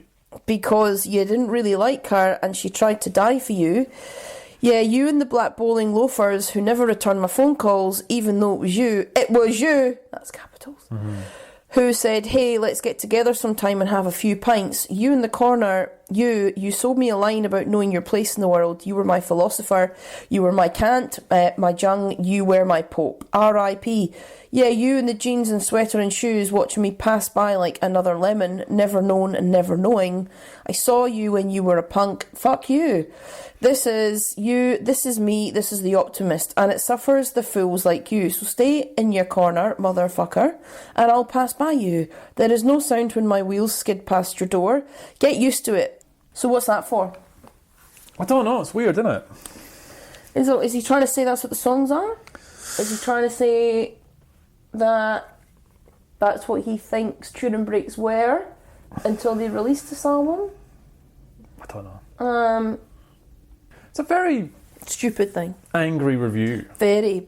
But it's 3 out of 5. So he doesn't hate it and he doesn't love it. So it's odd. Somewhere in the middle. An album that you're somewhere in the middle about doesn't normally evoke such strong emotion.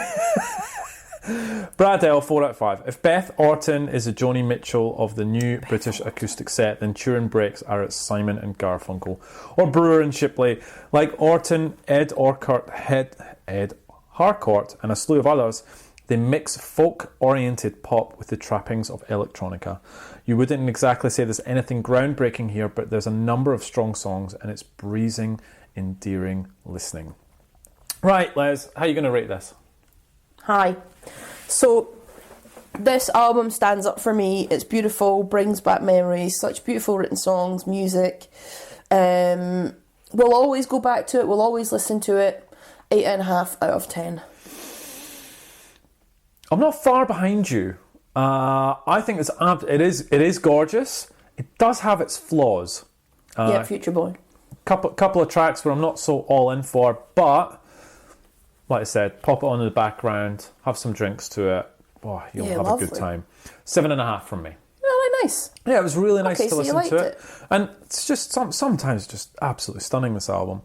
I'm doing alright. You've not really hated any of my picks, apart from the editors. Editors I didn't really like. But I think that was just more of a... I was angry, I was on tilt with that one. I think we can both agree. Yeah. I think I corrected myself and gave it a 6. Yeah. So, web, turinbreaks.com or turinbreaks.nl, which I borrowed quite a lot from. Twitter, Turin Breaks. My pick. Oh, this always makes me nervous.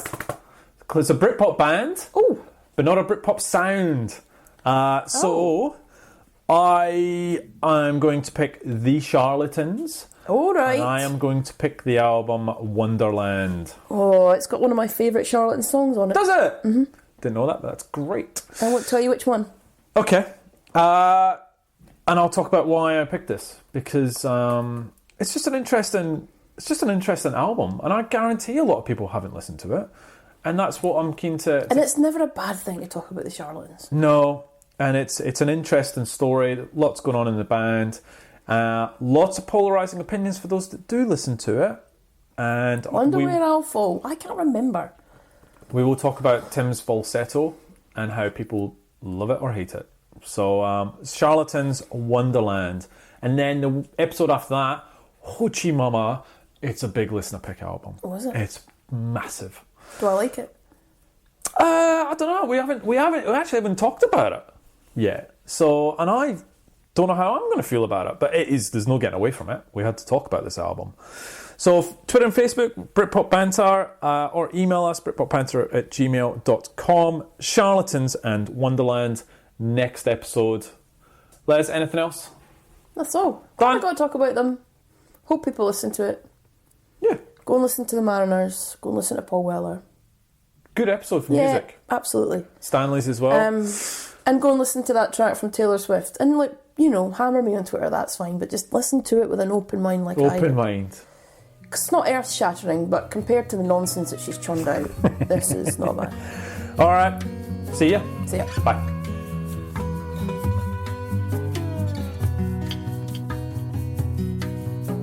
Sitting here, staring out the window. Traffic always makes me feel like I'm coming home.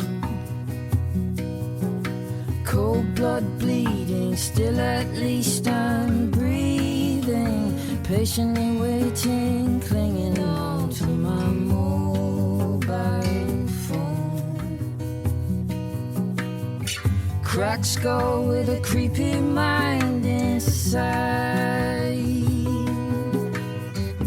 I'm planning the greatest of escapes, you know. Patiently waiting in the line. Soon I'm gonna stand up. Yeah, I'm gonna rear up, and there's no escape. Lonely planet.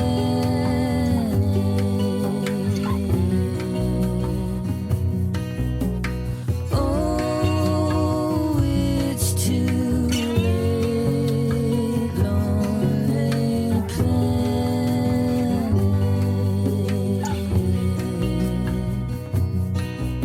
So la la la la la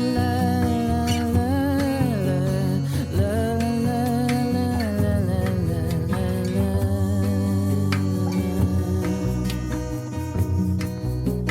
Cold blood bleeding, still at least I'm breathing. Patiently waiting, soon I'm gonna take control. Cracks go with a creepy mind inside. Planning the greatest of escapes. Patiently waiting in the line. Soon I'm gonna stand up. Yeah, I'm gonna rear up.